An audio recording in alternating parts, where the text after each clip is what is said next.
Firstly, a very big welcome to all of you for joining, and to our speakers who I'll introduce in a second. I'm really delighted to have you here today for a conversation, which is the first in a whole series of webinars hosted by the Clean Air Fund. My name's Rob Hughes. I'm most of my time at London School of Hygiene and Tropical Medicine as a clinical research fellow, but I've also been had the opportunity to work with and advise the Clean Air Fund for a number of years now. What we're really hot on the heels of COP27, it's really very, very timely that we're here today. What we're doing is we're going to dig into the critical way that climate and health are connected. And we're going to do that through thinking about, put very simply, the way that the air that we and our children breathe, and how burning things, whether that's to heat our homes, as part of agricultural practices, or any other, and generating our energy, undermines our health. But we're not just talking about problems, we're absolutely focused on thinking both around problems and solutions that match those problems, and particularly the role that health professionals and all of us, but health professionals can do to address that problem. As I mentioned, this is the first in a series of webinars hosted by the Clean Air Fund. The Clean Air Fund's a philanthropic organisation working globally with governments, funders, businesses, and community groups and campaigners to deliver clean air for all. Our focus is really on addressing air pollution primarily caused by fossil fuels, and trying to bring those connections between the practices of burning things and our health and our lives and lived experiences really to the fore. To unpack some of these issues today, I'm really pleased to introduce our two speakers. We have Dr. Camilla Kingdon, who many may know is the Royal College of Paediatrics and Child Health President, a neonatologist working in London, and a incredibly articulate and powerful campaigner for child rights and their rights to clean air. In addition, we have Dr. Arvind Kumar joining us from India. He's the founder of the Lung Care Foundation and a chair in cardiothoracic surgery as well, and a practicing clinician, and has really, in many ways, been both a global and a local advocate that's moved the conversation forward, albeit there's plenty more to do in child health and air pollution globally. Just in terms of housekeeping, just to remind everybody, we are being recorded. The session is being recorded. There will be an opportunity to submit questions. Please use the Q&A function. We'll have a little bit of kind of guided conversation, then we'll go to that towards the second half of the session. And I really hope you enjoy the discussion today. I'd say, without any further me talking, let's get going. So I've got a question for both of our panelists to kick us off, really. I wonder if you could talk a bit about your own careers or your lives and experiences. Is there any sort of particular experience or patient or clinical encounter that convinced you that air pollution was a problem that deserved our time? Maybe I'll go to Camilla first. Thanks, Robin, and it's really lovely to be here and really looking forward to the discussion we're going to be having. So, well, I suppose my background is that I'm originally from South Africa, and so I have got a lifelong interest in the wider social and environmental determinants of health, and so that's my context and my background. And at the Royal College of Paediatrics and Child Health, we actually really started focusing on climate change and air pollution when our members brought a motion to our annual general meeting back in 2020, asking the college to declare a climate emergency. And that really focused my interest and my mind, and so we started our work in earnest back then. And I think I found myself at a fascinating roundtable event that the Royal College of Physicians organised, along with our Chief Medical Officer in England, Professor Sir Chris Whitty, about 18 months ago. And I had the privilege of sitting next to Rosamond Adu-Kisi-Debrah, who some of you may know is the mother of a little girl called Ella, who tragically died at the age of 9. And the cause of her death was her exposure to air pollution. And as we were all talking about air pollution and everyone around the table was giving their views, she came in at the end, and I'll never forget, she laid out the challenge of how we were going to make the connection between air pollution and health inequalities. And it was a real sort of moment for me. I kind of sort of sat up in my chair, and I suddenly thought, it was a moment of clarity that, air pollution is one of the most important environmental and social determinants of child health. But the air we breathe isn't equal. And sadly, children from the most deprived backgrounds are breathing the most polluted air. And so in my role as a leader in the Royal College of Paediatrics in child health, we really then accelerated our work around child health inequalities and climate change and air pollution, really seeing it through the lens of a child rights issue. And so that's what motivates me. I should have learned where the mute button is after all these years of the pandemic. Thanks very much. I mean, it's really powerful, and I think these individual stories and the fact that they represent much wider issues are really, they're the entry point, but they're not where we stop. Dr. Kumar, could you tell us a bit about your journey into becoming a clean air campaigner alongside your clinical work and your? Sure.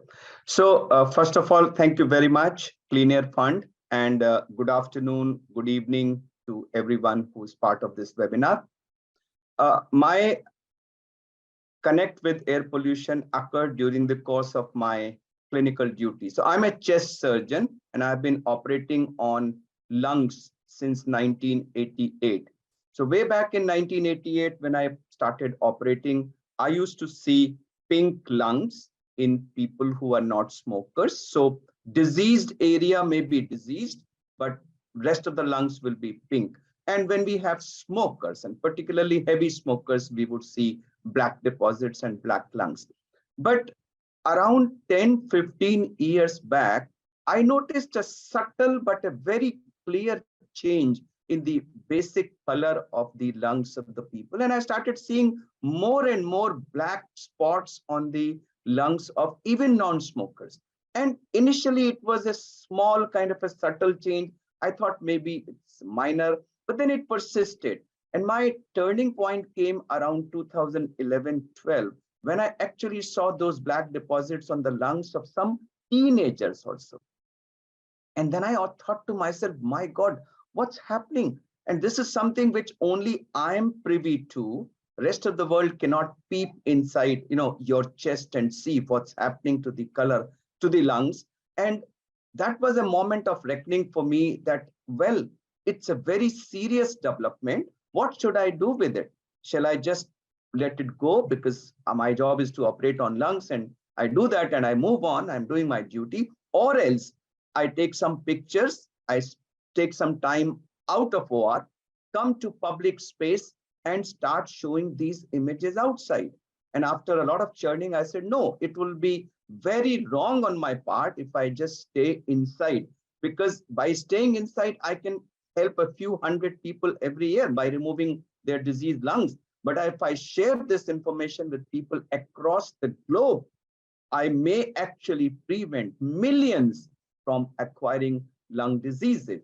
So this was one, the color of the lungs turning from pink to black. This was one, which actually brought me into this air pollution space. And second thing which happened along the way was a serious change in the demographics of lung cancer, I see. So 1988, when I started, most of the lung cancer patients would be elderly, 60s and 70s. They would be males, and they would be all be heavy smokers. Now that was the classical pattern. And around 2000, 2015, in that 5, 6, 7 years, when I looked at my data, I realized that there is a preponement of the peak age by about a decade and a half. I was seeing more and more people in 40s, few in 30s, and an isolated case now and then in 20s. I was seeing more and more non-smokers. And when I looked at the hard data, I was astonished to find that it was actually 50-50. And I was seeing more and more women who were non-smokers from non-smoking family. And this demography change in lung cancer, which was I was seeing in the outdoor, was complemented by the picture of the lungs, which was I was seeing in the OR. So two together actually shook me that no, this is not the time to keep quiet. I'm privy to this information. Let me take these pictures. Let me make a slide of the change in the demographics. and my dream is to reach this picture. So I keep showing a picture of a normal pink lung and the lung of a non-smoker with black pepper. And my dream is that this picture should reach every human being on earth, that gentleman or lady, this is what is happening inside your chest. Can you still afford to ignore? Thank you, Dr. Kumar. I think probably, like many people who've seen those images that you've shared, they leave a very deep indentation in your memory. They're powerful. They're much like the descriptions Rosamund gives around her daughter Ella's struggling and ultimately tragic death due to air pollution. Those stories of descriptions of being breathless are incredibly powerful. And it's interesting how we, I think, as clinicians and healthcare workers can combine those stories with some of the sort of facts and epidemiology that's going on in the background. I know, Camilla, you recently spoke at a UK parliamentary roundtable hosted by the Royal Colleges about these issues. I wondered if you could just bring us some sort of a snapshot or some flavour of some of the key things that you presented there, and how you, what did you tell them? What did you tell the parliamentarians? Well, so this was an event that we did in collaboration with the Royal College of Obstetricians and Gynecologists, and the importance of that, and I see this. So I'm a neonatologist, so I never look at a baby without thinking about the mother, because the mother's health obviously has a direct impact on the baby's health and the young child's health. And so this collaboration really sort of speaks to that important connection. And we know, and there was a Lancet miscarriage series published only a couple of years ago, in fact I think this year, that looked at what they called modifiable risk factors for miscarriage. And there's very good evidence that air pollution is one of those. So women who are exposed to or have excessive exposure to air pollution are at greater risk of miscarriage. And then if we look at pregnancy, and your pregnancy is an extraordinary, hopefully 40 weeks, where there's rapid cell division, and that the fetus is developing, but exquisitely sensitive to what's happening to the mother. And so we see there's now increasing evidence of the impact of air pollution on that whole process. And you'll remember, of course, that the mother's circulation is linked to the placenta, which in turn is linked to the fetus. And so there is now, and this chimes very much with what Dr. Kumar's just been describing, so there's now some really alarming evidence, and it was recently published from a Belgian group, where they actually looked at women who'd sadly had miscarriages or had undergone terminations in the first and second trimester of pregnancy, and they actually looked at tissue from the placenta and from the fetus, and were able to demonstrate black particles of carbon within cord blood, within the placenta, and even in fetal brain, fetal liver, and fetal lung samples. And so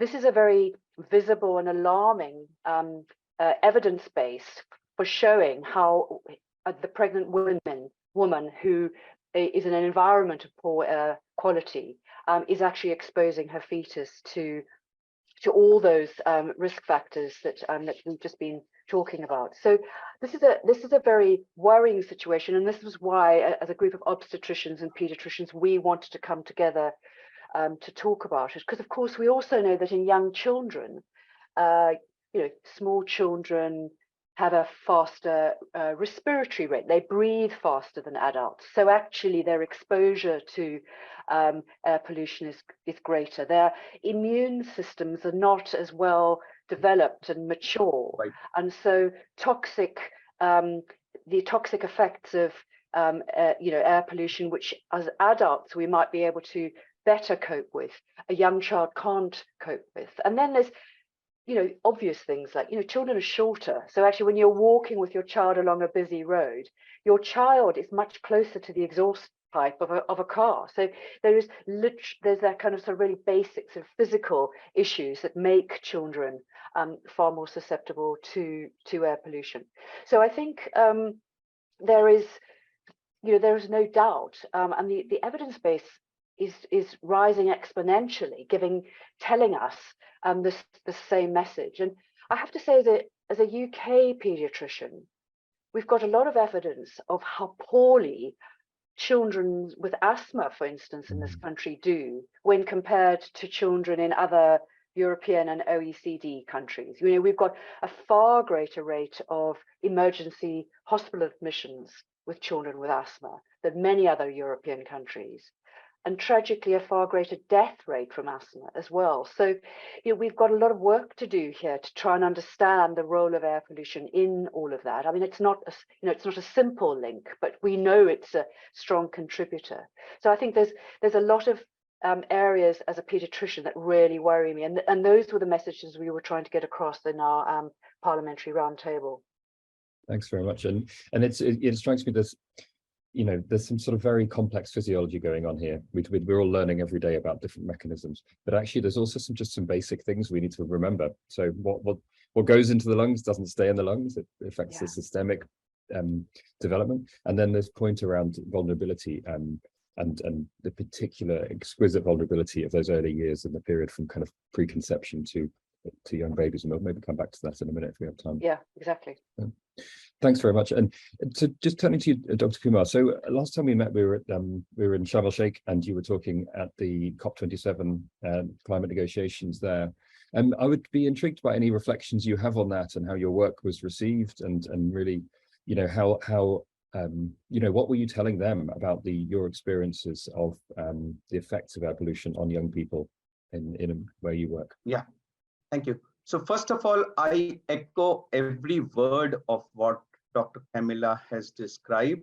And I would, even at the cost of repetition, I would like to reiterate that the damaging effect of air pollution does not wait for us to be born.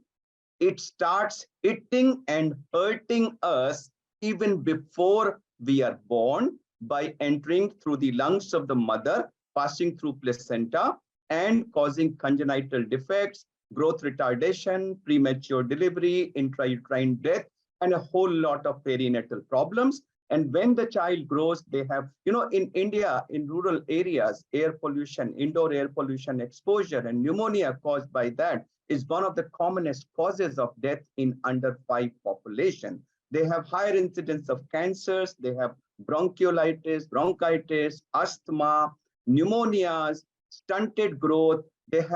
This affects brain also. So they have hyper irritability, attention deficit, and there is evidence that in the long run, it also decreases the IQ development. It decreases our lung development. These children are now exposed to higher levels of blood pressure. So they have premature hypertension. And now there is evidence that even obesity and diabetes, which is rising rapidly in children, especially in India, is related to the exposure to air pollution. In this context, I would like to quote the study that our foundation did in school children in Delhi, and it's a landmark study. So there were about 1,100 children aged 11 to 14 years from 2 leading schools of Delhi, where we studied their lung function by an on-site spirometry done by a trained team supervised by one of the best-known pulmonologists of the country. And they also had a 42-question questionnaire to have their symptoms and everything. And just to state the results in brief, 37% of the boys were found to have asthma or significant airway obstruction, 19% girls. Overall, 27% of these children had asthma or significant airway obstruction. More significantly, we found 40% of the children to be either obese or overweight as per the standard criteria. And when we linked the obesity and asthma, we found a 200% higher incidence of asthma in obese children as compared to non-obese children. So the hypothesis we gave, and this is first time this has been given from India, that pollution is causing effect on the lungs directly. So there is asthma directly. It is also causing obesity, which in turn is aggravating asthma. So it's like a double whammy, which is happening. 52% of the children complained of persistent sneezing and a persistent dry cough. And there were a whole lot of other symptoms which were in unacceptably high. So these children are sick. And sad part was majority of these children and their parents were not even aware that these children are actually having asthma. And we know that if child has asthma and is not treated, they have a worse outcome than those who are well treated. So overall, a very frightening scenario. It's published in Lung India. So overall, it's leading to a huge damage to our young population. And I think this is the aspect which we doctors need to shout, if I may use that word, shout loudly and tell people that air pollution is not a chemical issue. It's not an environmental issue. It's pure, simple health issue. And the worst affected are the ones whom we claim to love the most, our children. And that actually should be the focus of all discussions, all negotiations across the globe. Rob. Thank you very much. And, I think you've both made such a strong case for this. We've talked about some of the physiology, but also some of the sociology and the socially pattern. The fact that the bottom line here is that those who breathe the dirtiest air are those who are more likely to be living in poverty or in other disadvantage. And I think we just need to keep those in mind. But I want to make sure we move on to thinking about action, because I think the case is strong. The case is closed that there's a problem. I don't think very few people would challenge that. But I guess what we also can say is that we currently see quite a mismatch. So some of the work that the Clean Air Fund's been doing has been trying to look at the resources that are allocated and the emphasis that's placed on addressing air pollution versus the resources going into other issues. And that's not to diminish the other issues, but it's to say, look, are we missing a trick here? And I think the broad messages, you can see quite a series now of reports around the state of air quality funding on the website. But the broad message is there's a big mismatch. We've got a gap here. And I think I want to sort of take us back to what we can all do. And I wondered if you had any thoughts, maybe perhaps starting with Camilla, about what will it take for the health community itself to get really more engaged?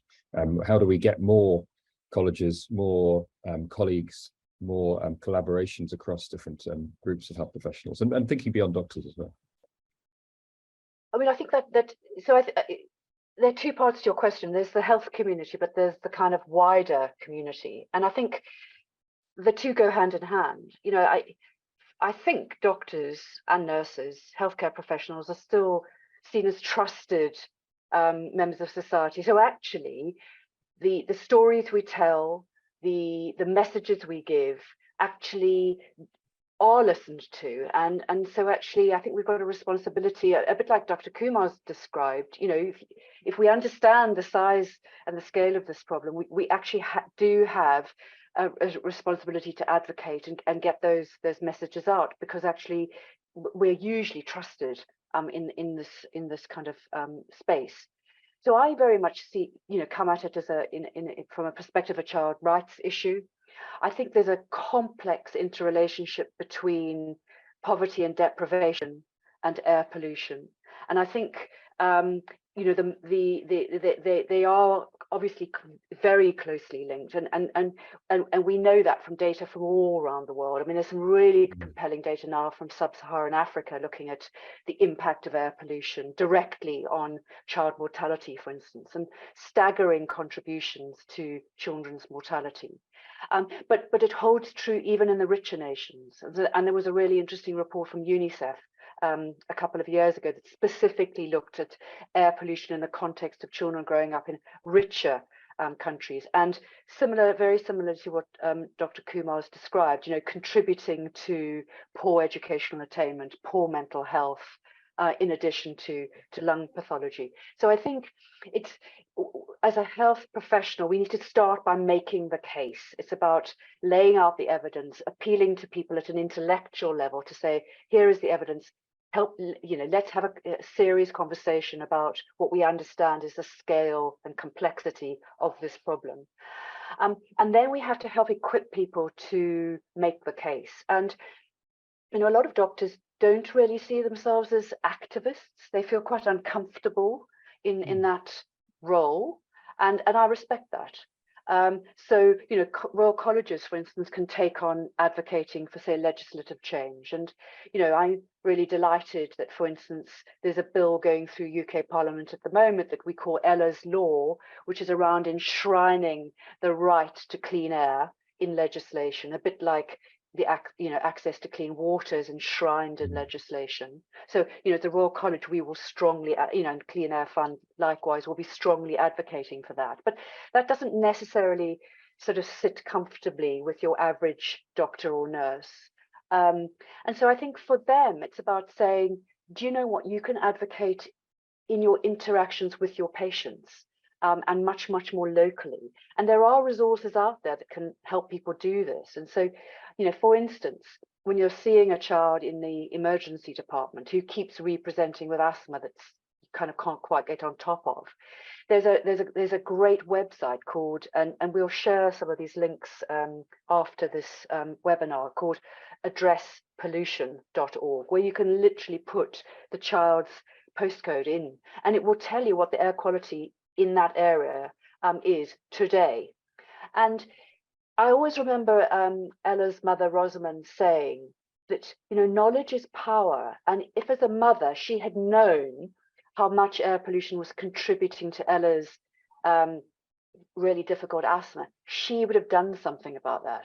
And so I think it's about us empowering parents and our patients to say, if we understand the problem, here are the resources to help you think about how you can modify your behavior, or change the route you might walk to school this morning, because we know that the air quality today is particularly bad. So I think there are these resources. Certainly at the Royal College, we also have developed a toolkit, and again, we'll share the link for this, that could help you motivate your local member of parliament, for instance, to take on championing clean air in your local area. So we've got some really simple ways of doing that. So I think the broad message here is be curious, be inquisitive, don't just look at the disease in the child in front of you, think more widely about those wider social determinants of health. And so we're really trying to get that kind of conversation out in the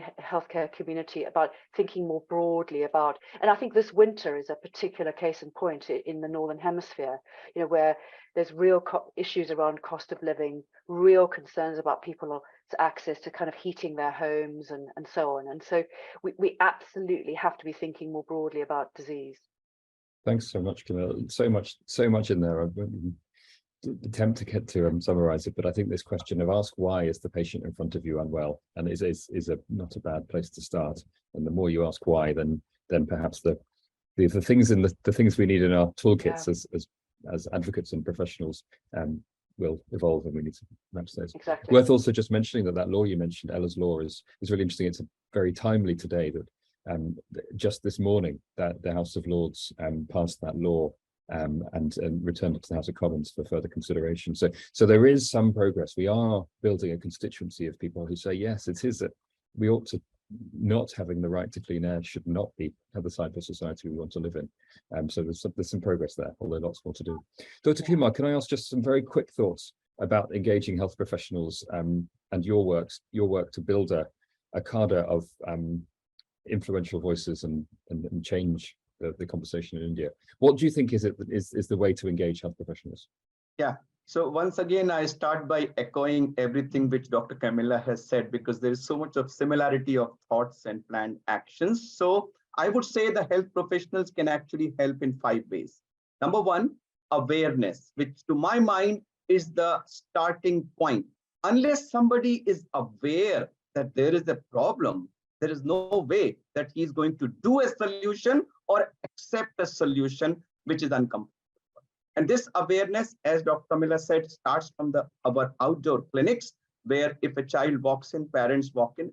Apart from treating, you also talk as to why the child is diseased. In fact, I would say every doctor should have a standee in his clinic with just 2 lines. In polluted cities, breathing kills.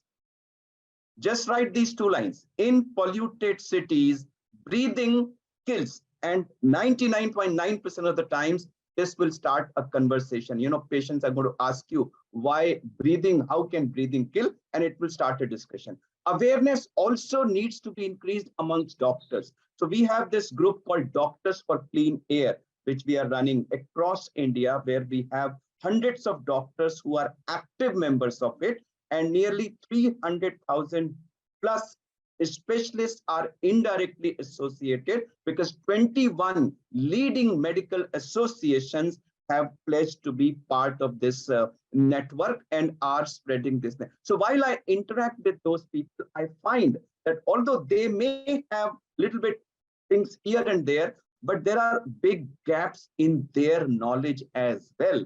And for them to be effective speakers, effective campaigners, their knowledge needs. So awareness in public and amongst doctors. Number two, a lot of times politicians, policymakers cite, oh, there is no evidence, there is no evidence. So while there is substantial evidence, but I think evidence generation is a continuing process, and we as doctors need to do studies. More importantly, the studies which are available in our journals, they need to be translated into simple to understand language and conveyed to people. And I think that's a very important job which doctors have to do. Number three, I think we need to form groups across the globe. For example, we have this Doctors for Clean Air in India, but there should be similar groups across the globe in different countries. We should talk to each other. We should learn from each other's experiences, failures, and share the knowledge with each other.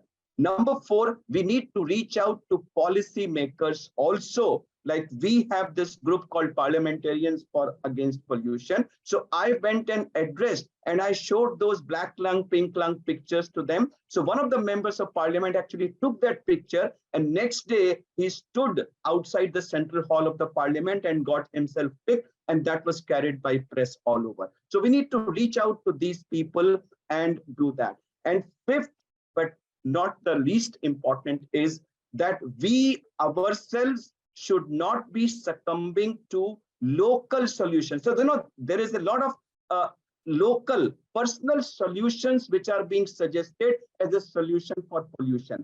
Pollution, air pollution, is a community issue.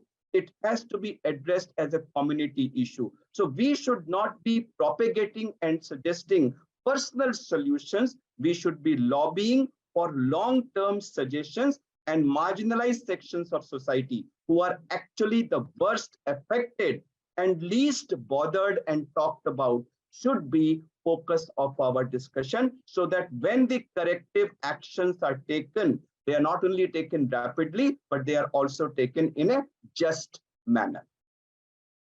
Thank you, Dr. Kumar. And again, a long list of ways that we can all actually play our part. And I think we'll come back to that at the very end. I want to make sure just to remind people, please do submit your questions into the Q&A function.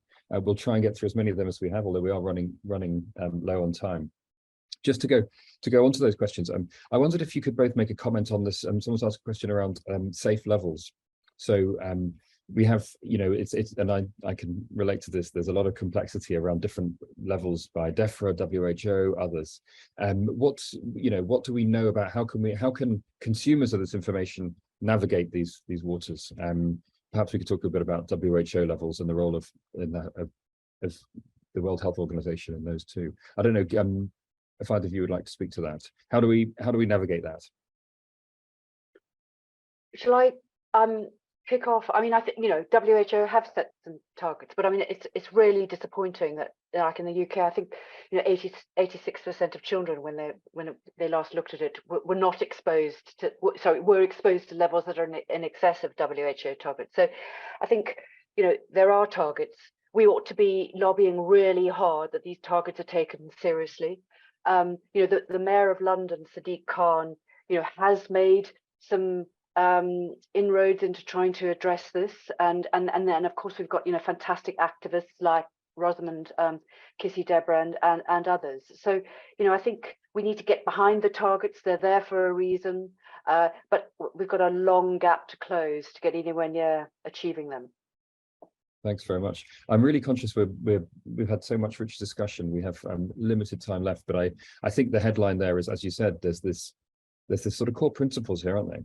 That there is, what we're increasingly clear from the epidemiological evidence is that there isn't a safe level for many of these pollutants. So really having quite tight limits is really what we need if we're going to significantly reduce the burden. Albeit that makes the political challenge sometimes needs to be, there is sometimes a need for being both evidence guided, but also realizing paces of change. And I think the WHO kind of graduated journey towards the safer levels is probably quite informative on that. I wondered if there was another question. I'm going to just do one more question because we're running really low on time and I want to finish it on actions. I wondered if you could talk a little bit about this issue of you talked about evidence translation, Dr. Kumar, not just generation, but translation of evidence. I wondered if you had any reflections on the best ways that health professionals can do this and how they can take evidence and make it understandable. What's their role in that piece? Yeah, so when I talked in the beginning about this slide of mine, which shows the change in demographics. Now, I found this slide to be so impactful. It's been shown from WHO auditorium to United Nations auditorium, and everybody clicks on that slide that, such a huge. Now, this, when you look at the papers, this same text is presented in publications in a very complex manner, which no general public will be able to understand. So the role of doctors is to pick the science from these papers and convert that complex science into easy to understand messages, maybe 2, 3, 4-line messages, which could be conveyed to people. And I have found this in polluted cities, breathing kills to be an extremely hitting, I won't call it power, it's a hitting kind of statement, which hits you immediately and starts a conversation. So I think doctors have a very important role, not just in evidence generation, but also in translating the generated and published evidence into simple messages which can be understood by common man and which have an impact on their thinking and on their actions. Thank you very much, Dr. Kumar. And I think you both also really effectively talked about how we can, I think Clean Air Fund had a report called Clean Air's Everybody's Business. But this idea of actually saying this is not just one for the cardiothoracic surgeons or the respiratory doctors. This is also something that the cardiologists need to understand because it's affecting cardiac outcomes, and there's a role in general practitioners and that there's and home visitors. We know, for example, the early years are vulnerable. We know that's the sort of the period where particularly those children living in poverty, are exposed to high levels of pollution. So this really is everybody's business. And I think using those professional networks is really powerful too. Just before we wrap up, I want to just give you a chance to both kind of share a final thought. And I want you to, if you don't mind, sort of focus your final thought on something that you're going to do. What's something that you are going to do to take forward this campaign, and perhaps a suggestion for what those in our audience watching us can do as well. So a kind of active end to a really, really rich conversation. Camilla, why don't you go first? Shall I go first? So I think this is really important, Rob, because I think it's very easy to feel so depressed by the data and so overwhelmed by the sort of scale of the problem that you're almost sort of paralyzed into inactivity. And I think we see that in a lot of big topics, and it can lead to politicians also feeling that actually there's just kind of no point because we'll just never make a change. But the key issue is that every one of us can make a contribution here. And so, I mean, for instance, personally, I cycle. I'm not a passionate, mad, lycra-clad cyclist. I'm not one of those cyclists, but I do cycle to work. I cycle to the Royal College. And actually, interestingly, cycling has taken on a bit of a momentum in this topic of air pollution. So there's this fantastic group called Ride for Their Lives, who actually formed organically last year during COP26, when it was held in Glasgow. And through the sort of ideas and motivations of a fantastic colleague of mine at Great Ormond Street called Mark Hayden, who's a paediatric intensivist, he's quite a persuasive guy, kind of did a lot of arm twisting.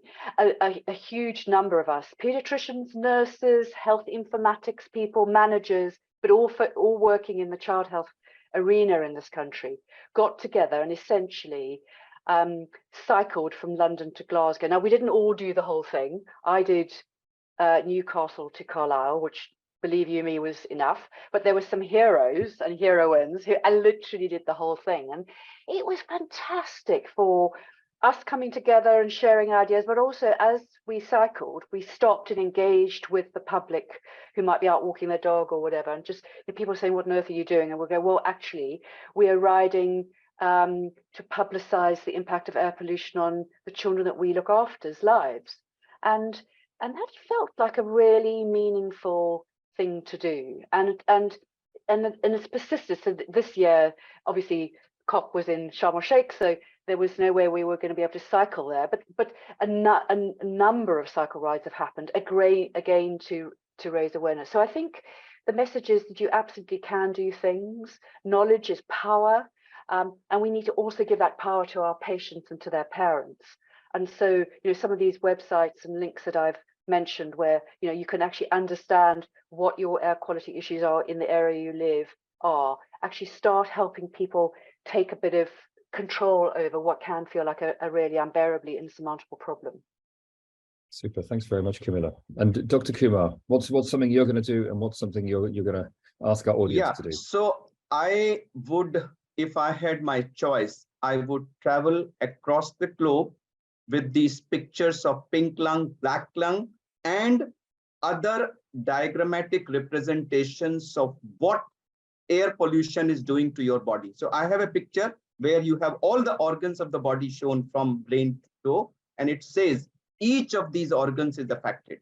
And I found these images to be so powerful, so impactful. So I would love to travel across the globe with these images, share them with people, share them with doctors who actually will then become my force multipliers. And if I can have thousands and thousands of doctors across the world addressing their people that, look, it's not a question of choice.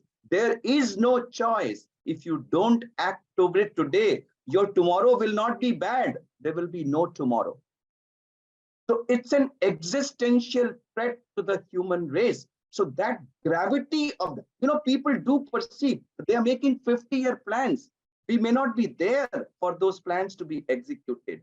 So the severity of the situation needs to be conveyed. And I think no better person to convey it than a motivated doctor. Why am I motivated? Every time I see that black lung in the OR, every time I see a person in 20s and 30s coming to my OP with lung cancer, I get motivated to do something. So if we can have a network of such motivated motivators from across the globe, which reaches out to people with very simple language, but easy to understand, but hitting messages that the time to act was yesterday, we missed it. Let's start today. And it should start a people's movement across the globe, so strong that politicians have no choice but to fall and do what they need to do. Today, they are not doing because they are able to get away without doing it.